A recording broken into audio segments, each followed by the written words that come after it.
Assalamualaikum warahmatullahi wabarakatuh. Perkenalkan, nama saya Aziza Yunintias, NIM 2108205029 dari jurusan Akuntansi Syariah, Fakultas Ekonomi dan Bisnis Islam, IAIN Syekh Nurjati Cirebon. Pada video kali ini saya akan menjelaskan salah satu materi dari mata kuliah akuntansi biaya tentang materi akuntansi biaya ketenagakerjaan. Kali ini saya akan menjelaskan tentang 3 pembahasan. Untuk yang pertama yaitu apa itu biaya tenaga kerja, yang kedua apa saja penggolongan biaya tenaga kerja, dan yang terakhir yaitu bagaimana pencatatan biaya tenaga kerja dalam produksi. Baik, untuk pembahasan yang pertama yaitu apa itu biaya tenaga kerja. Biaya tenaga kerja adalah biaya yang dikeluarkan untuk membayar para pekerja dan pegawai yang bekerja pada suatu perusahaan. Biaya tenaga kerja bisa dinamakan dengan upah. Hal ini penting untuk membedakan dengan istilah gaji. Gaji merupakan pembayaran kepada tenaga kerja atau karyawan yang didasarkan pada rentang waktu seperti gaji mingguan, bulanan, dan lain sebagainya.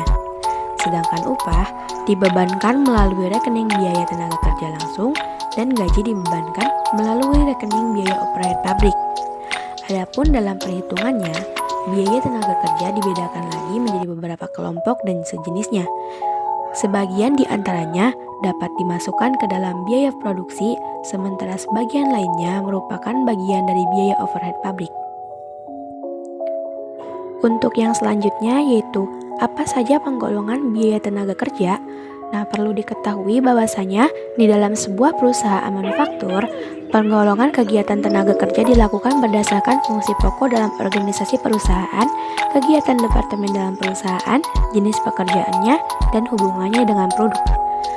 Untuk yang pertama yaitu ada penggolongan berdasarkan klasifikasi fungsi pokok dalam organisasi perusahaan.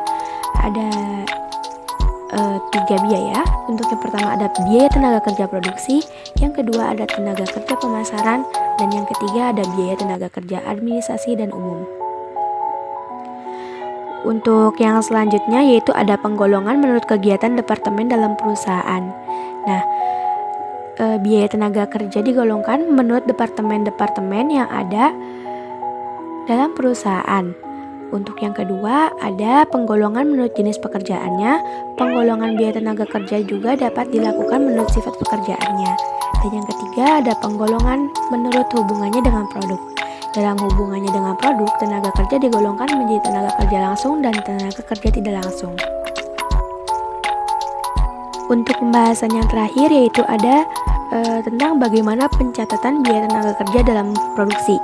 Nah, perlu diketahui juga bahwasanya ada beberapa jenis pencatatan keuangan, namun di sini saya akan membahas 2 pencatatan yang mungkin sangat penting dan setiap perusahaan pasti mencatat ini.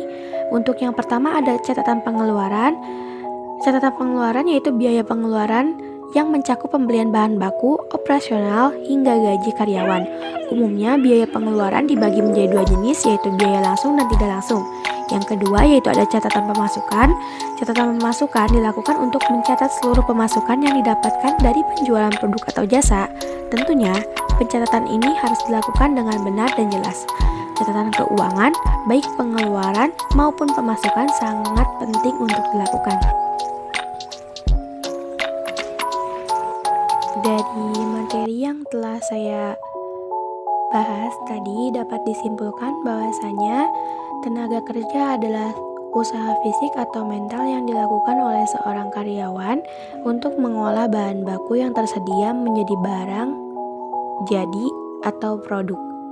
Biaya tenaga kerja yang termasuk dalam perhitungan biaya produksi digolongkan ke dalam biaya tenaga kerja langsung, direct labor, dan biaya tenaga kerja tidak langsung atau indirect labor. Di dalam perusahaan manufaktur, penggolongan kegiatan tenaga kerja dilakukan berdasarkan fungsi pokok dalam organisasi perusahaan, kegiatan departemen dalam perusahaan, jenis pekerjaannya, dan hubungannya dengan produk.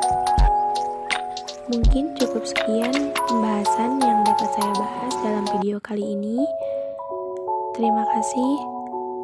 Wassalamualaikum warahmatullahi wabarakatuh.